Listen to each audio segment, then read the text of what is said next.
ಇನ್ನು ಕಾಫಿ ನಾಡು ಮಲೆನಾಡ ಭಾಗದಲ್ಲೂ ಸಹ ಮಳೆ ಸುರಿದಿದೆ. ಅಕಾಲಿಕ ಮಳೆಯಿಂದ ಕಾಫಿ ಬೆಳೆಗಾರರು ಹೈರಾಣಾಗಿದ್ದಾರೆ. ಬೆಳೆಗಾರರ ಕಣ್ಣಲ್ಲಿ ನೀರು ತಂದ ವರ್ಷದ ಮೊದಲ ಮಳೆ. ಅಕಾಲಿಕ ಮಳೆಯಿಂದ ಕಾಫಿ ಬೆಳೆಗಾರರು ಹೈರಾಣಾಗಿದ್ದಾರೆ. ಬೆಳೆಗಾರರ ಕಣ್ಣಲ್ಲಿ ನೀರು ತರಿಸಿದೆ ಈ ವರ್ಷದ ಮೊದಲ ಮಳೆ. ಮಳೆ ನೀರಲ್ಲಿ ಕೊಚ್ಚಿ ಹೋದ ಒಣಗಿ ಹಾಕಿದ್ದಂತಹ ಕಾಫಿ. ದಿಢೀರ್ ಧಾರಾಕಾರ ಮಳೆಯಿಂದ ತೇಲಿ ಹೋದಂತಹ ಈ ಕಾಫಿ ಬೀಜಗಳು ದಿಢೀರ್ ಧಾರಾಕಾರ ಮಳೆಯಿಂದ ಇವೆಲ್ಲ ಹೀಗೆ ತೇಲಿ ಹೋಗ್ಬಿಟ್ಟಿವೆ. ಕಟಾವಿಗೆ ಬಂದಂತಹ ಭತ್ತ ನೆಲ ಕಚ್ಚುವ ಆತಂಕದಲ್ಲೂ ಸಹ ರೈತರು ಇದ್ದಾರೆ.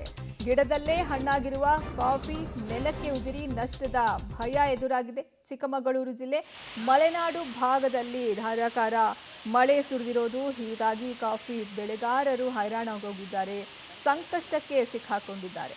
ಮತ್ತೊಂದೆಡೆ ಕಟಾವಿಗೆ ಬಂದಂತಹ ಭತ್ತ ನೆಲ ಕಚ್ಚುವ ಆತಂಕದಲ್ಲೂ ಸಹ ರೈತರು ಇದ್ದಾರೆ. ಗಿಡದಲ್ಲೇ ಹಣ್ಣಾಗಿ ಹೋಗ್ತಿವೆ, ಕಾಫಿ ನೆಲ ಕುದುರುತ್ತಾ ಇದೆ, ಹೀಗಾಗಿ ನಷ್ಟ ಆಗುವಂತಹ ಭಯ ರೈತರಲ್ಲಿ ಮೂಡ್ತಾ ಇರೋದು.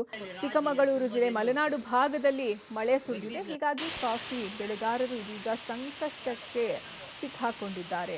ಒಣ ಹಾಕಿದ್ದಂತಹ ಕಾಫಿನ ಉಳಿಸ್ಕೊಳ್ಳೋದು ಅವರಿಗೆ ಇದೀಗ ದೊಡ್ಡ ಟಾಸ್ಕ್ ಆಗಿ ಪರಿಣಮಿಸಿದೆ.